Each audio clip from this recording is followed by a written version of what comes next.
that I've been waiting for some time. There are about a dozen sites in this city that have just devastated Detroit's reputation internationally for blight. And the Fisher Body Plant at 94 and 75 has been one of those sites. It's one that shows up in every national gallery of the ruins of Detroit. The history to the plant, the Fisher brothers in Detroit built bodies for horse-drawn carriages. And when the horseless carriage came along, they began building bodies there and ultimately partnered with General Motors to take on the Model T. And they built this plant in 1919. They were so closely tied to General Motors that General Motors ultimately took over the Fisher Body Company, ran the plant until 1984 when it finally closed. And other than a brief period where a paint company is there, it's basically been abandoned for 30 years. The city of Detroit has owned it for back taxes for the last 20 years. And people in the city know it as a place where when you go to the 94 and 75 interchange, it's the big white building with the graffiti all over it.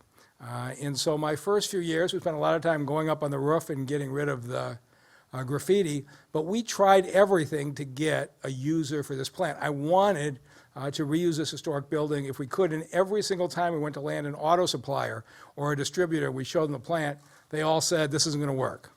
And we proceeded to start a process to demolish it and get rid of the eyesore. And then a couple of years ago, Greg Jackson came in to see me and the economic development team and shocked us by saying, I want to talk to you about the Fisher Body 21 plant. And I said, you're wasting your time. We've talked to every auto manufacturer, we've talked to every distributor, nobody's interested. He says, you're looking at this all wrong. Nobody would build a plant with multiple levels anymore. He says, but this close to downtown, midtown, New Center, he says, this is housing. And I have to say, all of the times I had looked at that plant, never once did it occur to me that I was looking at an apartment complex. But this is the genius, and Greg Jackson, had been anybody else, I would have gone forward with the demolition. But Greg Jackson's credibility as a business person in running the Lafayette Towers apartments and knowing real estate, when he said it could be done, we stopped. And he brought in his partner, Richard Hosey, and they said, we want access, we want to go through and do due diligence, et cetera. And so the reason we did not demolish this building 3 years ago was because of the credibility of Greg Jackson. And every time he got through another stage of testing and environmental reviews, he says, I think we can make this work.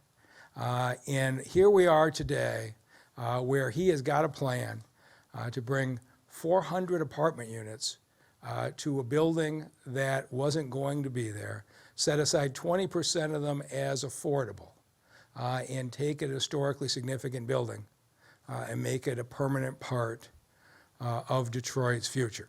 And so we're going to start the process because nothing's easy in Detroit. And there's going to have to be significant assistance involved in this. In order to do that in Detroit, you've got to go through a community benefit process when you're talking about a $135 million investment. They're going to start that process this month. Hopefully it'll get resolved in a fair way this spring. And if we get council approval, you could see them start work even next year. It is just very exciting to be able to save this historic landmark and put it to work for the residents of this city for decades to come. So let me introduce the man with the plan, Greg Jackson. Thank you so much, Mr. Bill. Well, you know, I'm so excited, not only about this project, but about the support that the mayor and his staff and the entire city of Detroit is giving us concerning this. I'm a Detroiter, born and raised. I always say Linwood is my home, and proud graduate of Central High School. It is exciting to be a Detroiter and to continue to invest in the city. I've always lived in the city. I still live in the city now. The history of this is that about 3 years ago, my partner and I Mr. Hosey will talk in a second. We were standing on the Detroit riverfront and enjoying the view, and got to talking and say, Richard, you know, we've been looking to do something together. What should we do?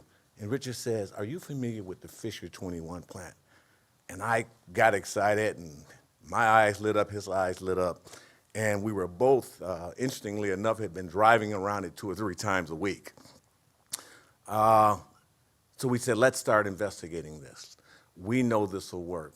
The interesting thing is that we've taken 3 years, we've done extensive environmental surveys, we've done extensive engineering surveys, and contrary to popular opinion, we found that this building is more than stable, more than capable, and is rock solid and ready for redevelopment. The good news is that with the help of the city of Detroit, we've come up with a plan to invest $135 million. A substantial amount of that is personal cash out of our pockets, along with incentives with the city, hopefully the state, and to develop this property into 435 loft-style apartments, of which 20% will be affordable.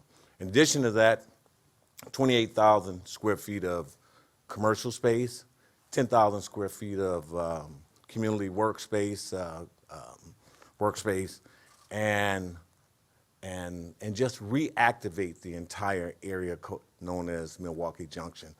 This facility serves as a vital connector between what is known as the North End of Detroit and the Institute of Arts area of Detroit, Midtown, that whole area. So it's sitting there waiting to be connected to the rest of that, and we're proud to be the developers to be able to do that, especially being people who are from Detroit. Now, some have said, and I'll mention, we are also proud of the fact that being native Detroiters and being an African-American-led project, that we're proud of that fact, and hopefully it'll be a sign of things to come, letting others know that they can also, with the city's help, also do these types of things. So with that said, Richard, let me bring you on up and let's have some conversation. Thank you very much. Good afternoon. Thank you. When I was thinking about this project, I was thinking a lot about kind of the history that we've had over these past years. And I thought about 2014 when the mayor and council president came into office, and what people thought of Detroit back then, that, you know, that it was too much blight to ever be cleaned up, that we'd never get enough money, that neighborhoods like Boston, Edison would never be viable. And it reminded me of something I tell my 11, soon to be 12-year-old daughter, is that whenever you're dealing with a person, place, or thing where people tend to have bias against, you have to always question the negative things you hear, because it's just too easy to malign something that already has bias against it. And so, you know, back in 2014, that was our neighborhood before the mayor and the city council showed just what could be done in our neighborhoods. And large projects, large industrial buildings in the city of Detroit, and particularly this one, had so much bias against it. Everybody said it can't be done. It was just taken for granted that it couldn't be done. And so, you know, with my fellow believers and, you know, Greg, Annika, Kevin, and Garrity on his staff, you know, we thought, let's question this. There's a lot of bias against these large projects. And we did. And we knew that we could make the floor plates work. And then the question was, were the rumors true about the horrible environmentals and it's not structurally sound? And, you know, and so we investigated that. And with the support of the city and the city council, we were able to just keep going forward, and they gave us some time to prove it to them. And so we know it's viable. But more than that, you know, we know that instead of being impossible, it's actually a gem waiting to happen. I looked up the size of Capitol Park, which is a great park, and it's a half acre. And, you know, Campus Marshes, which everyone knows and loves, is 1.2 acres. And what we have is the roof of this building is 2 acres.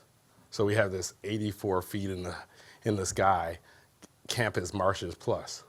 You have windows that are 9 feet tall and 20 feet wide. So you look with these amazing views of the city just waiting to happen.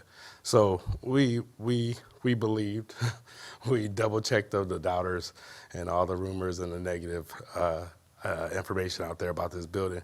And so we're just happy that we could have been there. And now we're surrounded by just incredible partners in the city, the mayor's office, planning and development, jobs and economy, the city council, MEDC, HRD, and then day to day, Kevin's team, DGC, just in there with, making it happen. And so this project is viable because the city's viable and the infrastructure is here. And so we're just happy to have it. So thank you. And with that, I'll bring up our wonderful city council president. Thank you. Thank you. Thank you. Good afternoon. Good afternoon. Thank you, Annika.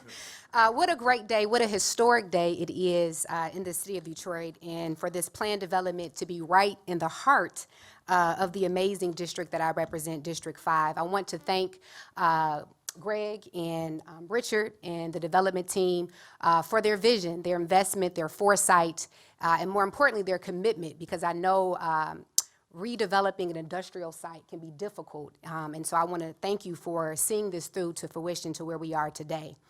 The plan to redevelop a 25-year-old symbol of decay, of systematic disinvestment, and of blight, quite frankly, to now be a symbol of hope, of opportunity, of progress, really signals where we are as a city and the momentum that is taking place right here in Detroit.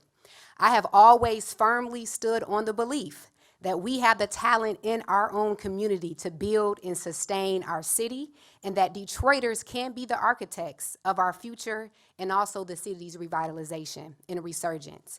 And the announcement today, as we heard, Greg Jackson is a Detroiter over on Linwood, District 5. This is solidifying that we Detroiters can rebuild this city. This planned development, from my understanding, is slated to be one of the largest African-American-led developments to date, which is historic. I'm also here because this touches on what I believe is important to so many Detroiters: repurposing a historic property, creating affordable housing, having a Detroit-based African-American-led team that is dedicated to hiring Detroiters and city contractors, which means jobs for Detroiters, and also creating retail in a shopping place for Detroiters to be able to shop locally. And so this project is transformative. It is going to serve as a catalyst to spur economic impact and activity, not just on that site, but in the neighborhood and around the entire city. Lastly, I just have to say that as City Council, I am looking forward to more information coming and that process being respected as we do our due diligence as more information comes to ensure that Detroiters do benefit from this particular development. And then, as was mentioned, this does trigger the community benefits process, and so I'm looking forward to engaging and uplifting the voices of those who are going to be directly impacted and making sure that their voices are heard and incorporated in the design and ultimately the product that we see here today. So with that being said, I look forward to working again with the developers, the administration, to ensure Detroiters are at the table throughout this process, from design to construction to retail opportunities and to access to quality, affordable housing. And with that being said, we have with us today my colleague, Member Young, who I know his father fought extremely hard to ensure that we have developers like we have today to help rebuild the city of Detroit. So I'm going to bring up my colleague and partner, Member Coleman Young.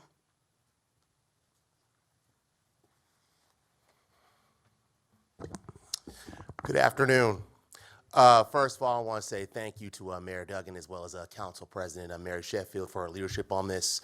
And I think it's a brilliant segue into what this is in terms of my father, the Honorable Coleman Young Sr., who set records for not only just hiring minority contractors, but also making sure that minority developers were at the table.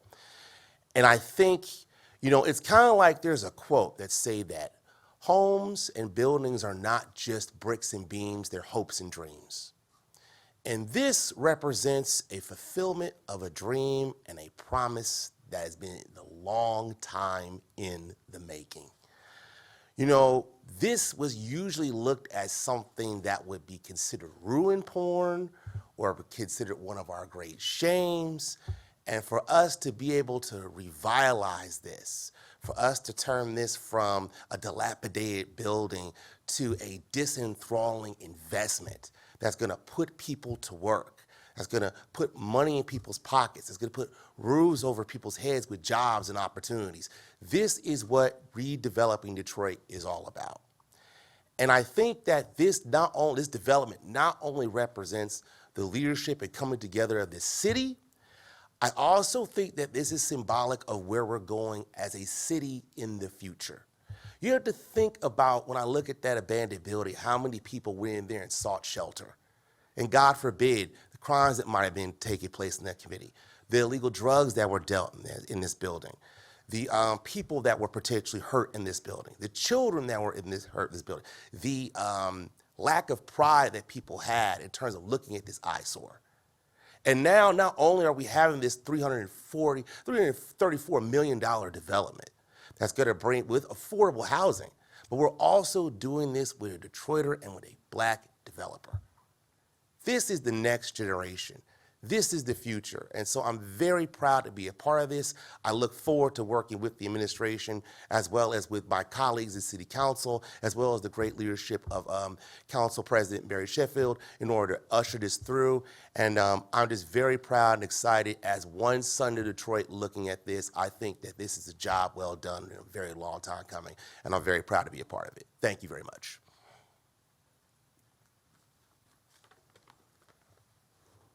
Councilmember Young, thank you for that. And I am so honored to stand here with you, Mayor Duggan, and Council President Sheffield. And mostly, it is an honor to stand here with you, Greg, and with Annika, and with Richard.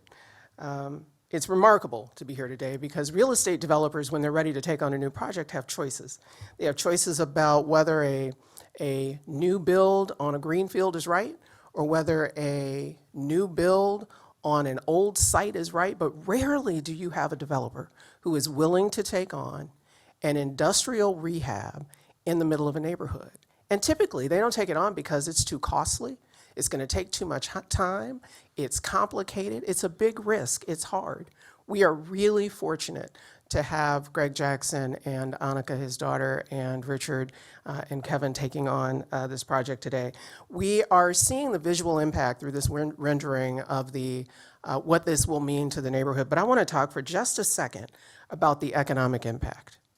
Because to be clear, the redevelopment of Fisher Body 21 means jobs. Jobs for Detroiters, because Greg and Annika and Richard have made that commitment. As you've seen, much into the front-end architectural work and the engineering work has already been done, but there is more environmental work coming. Work like lead and asbestos remediation. There's interior design. There are going to be administrative jobs to get the project through city processes. We're going to need electrical and plumbing and HVAC systems taken out and new ones put in. They're going to have to clear out existing elevator towers in this structure, and there will be jobs putting new ones in. And when the construction part is done, there will be the property management and retail jobs and small business startups and opportunities for existing small businesses. This is an enormous opportunity for Detroiters because Greg Jackson and Richard Hosey and Annika Jackson have said that it will be. So jobs for Detroiters means more income taxes paid, and more income taxes paid means that there are more revenue sources for basic city services and the kinds of amenities that you expect in your neighborhood. But the economic benefit goes beyond jobs.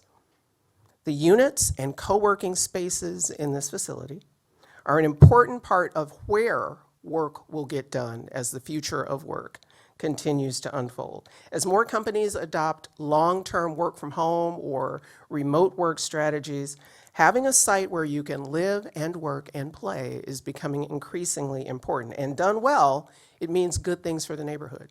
It means more restaurants. It means more dry cleaners, it means styling salons, it means gas stations and EV charging stations. At this scale, housing development is economic development, and economic development is workforce development. So at ground level, what does all that mean? It means that you can expect the city to help you get ready for the opportunities that are coming. Detroit at Work is going to be one place where you can learn about the training that you'll need, the jobs that are available. It'll be the place to get connected to work. And beyond that, Motor City Match and Detroit Means Business are going to be ways for small business startups and small business owners to get connected to the corridors and the work that will happen in and around this building. And to talk more about the work that happened behind the scenes to get this through, and a little more about the work that's to come on that front, I'm going to invite my partner, Kevin Johnson, who is President and CEO of Detroit Economic Growth Corporation, up.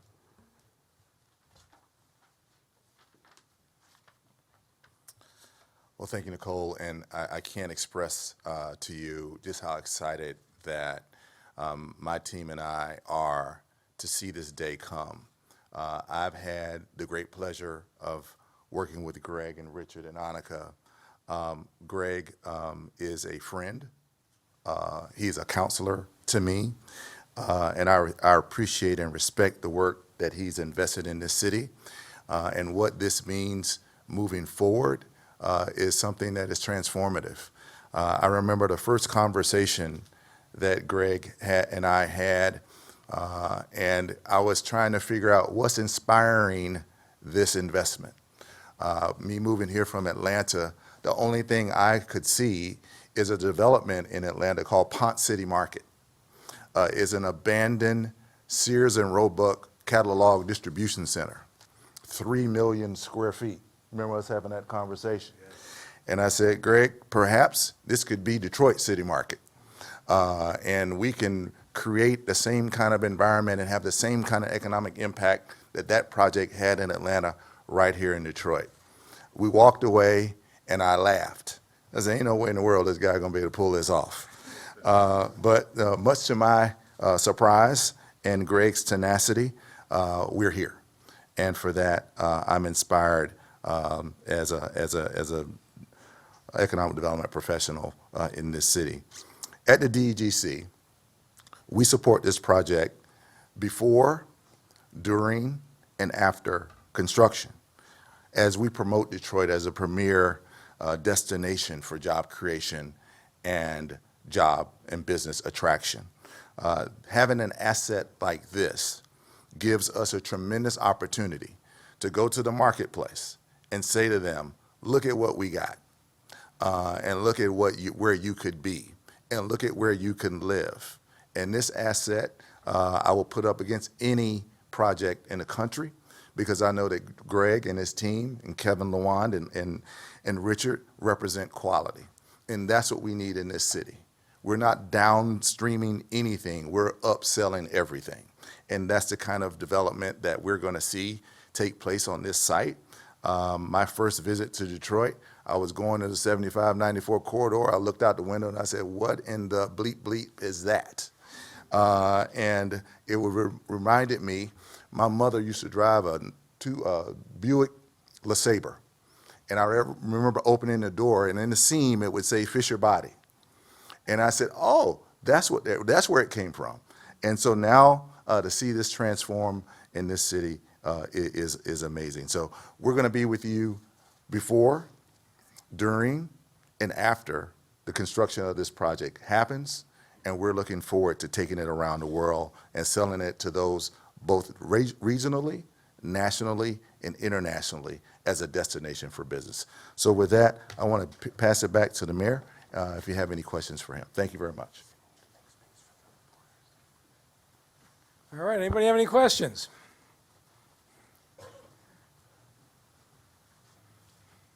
I had two questions. First, I know there's going to be an affordability component in there, but is it going to be aimed at like a certain demographic, like luxury housing or upscale? Or the renderings look really nice. Thank you. So the project will be the other 80% will be market rate. And so we believe in doing top quality finishes for all properties, affordable or market rate or luxury. And so, we want to build something that will really be impressive. And so it'll have luxury finishes. And we've seen a lot of redevelopments that former office buildings or housing buildings that become housing. I haven't seen a whole lot recently of former industrial buildings that become housing. Will this be safe for people to move in there? Oh, absolutely. And so it's one of the interesting things is Detroit kind of took a different path. A lot of other cities actually started with their industrial buildings and then moved into office buildings. That was my experience in New Orleans, whereas here we started with our office and our core downtown. But the industrial, it will be safe. And one of the great things about this project is it actually was taken by the EPA and had significant cleanup.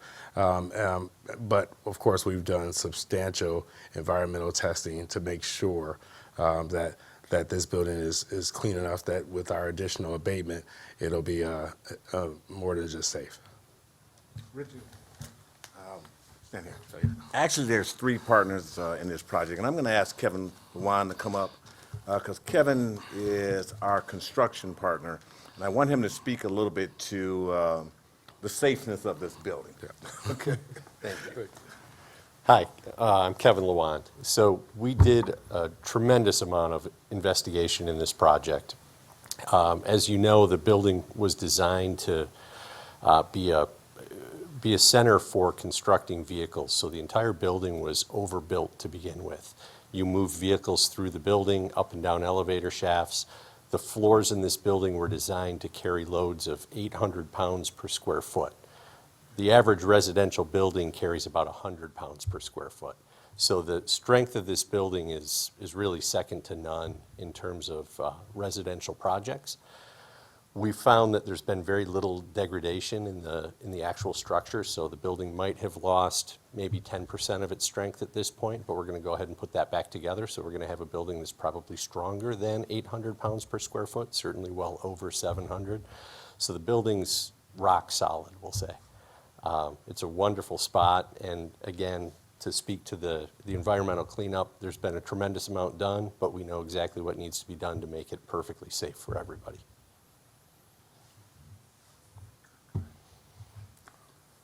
Mr. Mayor, or whoever else should field this, why wasn't there a recent request for proposals on this particular property? And second part is, we've seen old factories and whatnot be torn down and reused as distribution or warehouse space, but this is becoming apartments. And I think the most recent example that we have of something like that is, or at least a proposal for that, is the Packard plant, which obviously has not panned out. So why will this one be different? Let me start with this. I didn't do the Packard plant. It was done by a private operator who we will hopefully forcibly remove by a court order before the end of the month. With regard to this space, I don't know, did we ever actually RFP it? I know we had a number of people come through. Yeah, we had a few people come through, but we gave them a shot and they didn't. Right, and so here's what we did. We took proposals as people came through, and my team told me it had to be demolished. This building had such historic significance that we actually ordered a review and had an engineering analysis done as to whether it could be saved. And they gave me the report and said, basically, you've got to demolish it, which I was very unhappy about, but we were moving forward on demolition. We've had 4 or 5 people come through with proposals. That was the point at which Greg Jackson and Richard Hosey came in and said, we're going to make this into apartments. I gave them the report and said, are you sure? Look at this engineering study. And Greg said, who are you going to believe, that document or me? And so I pitched the document in the trash, and I said, I'm going to believe you. After 3 years of due diligence, they were right. And so this has been, and we do this with a lot of our old properties in the Packard plant. People have come through with different proposals at different times. And if somebody has the right proposal, that's fine. But to go out and say you've got 30 days to make a proposal, the only people you're getting are the people who happen to be doing something those 30 days. When you allow projects of this magnitude, people to come to you, you end up getting the best and most creative ideas. My guess is if we'd have gone out in 2016 for an RFP, I doubt I would have seen a proposal from the two of them, and certainly not of this magnitude. Also, I'm sorry, last one, what's the sale price for the property? It's under $1 million, but whatever it is, it's a good deal for the city. It would have taken us, I don't know, $5 or $10 million to demolish. Thank you. Hey there, this question is for Greg, Richard, or Annika. Can you talk about your feelings on the significance of this being one of the largest developments led by Black entrepreneurs? I'd love to hear from, yeah. Thank you for that question. This is monumental. It's incredibly fulfilling as native Detroiters, as residents of the city, as my father mentioned, to be leading this project. The opportunity that has been extended to us to show the love that we have for the city, to be able to give back to the city that we love so much, that we actually believe in, is absolutely phenomenal. And, you know, I believe that, yes, there's some discrimination, but it is important for us as African Americans to continue to show that we can absolutely put projects like this together. There absolutely are things that come at us, and there are naysayers, but as long as we continue to showcase our excellence, and that's through managing current projects like the Lafayette Towers and other businesses that we own. We're all current landlords and developers in other projects, that our work speaks for itself. And so it's humbling, and we hope that there are many other developers of color that come right behind us. So thank you. And as a follow-up to that, like, what do you think the message is for Detroiters? I mean, we talked about this being one of the national sort of eyesores of the city of blight. What do you think the message is for everyday Detroiters to see folks who look like them really paving the way for the future? I think the message is that if you believe it, you can achieve it. It sounds corny, but it's true. It takes tenacity. It absolutely does, and it takes partnership. I think that's the other part that's really, really important. We've been talking about this project for over 3-4 years now. So things are not immediate, but when the time is right and when you have everybody at the table, the opportunity comes together, and it can really be absolutely phenomenal. So I would say continue to work with your leaders in your community. It's not just everybody for themselves. It really does take partnership. And for any Detroiter that's out there looking to create something really big, make sure you surround yourself with those who are absolutely doing excellent things. So thank you. Thank you. Anything else? All right, thank you all very much for being here.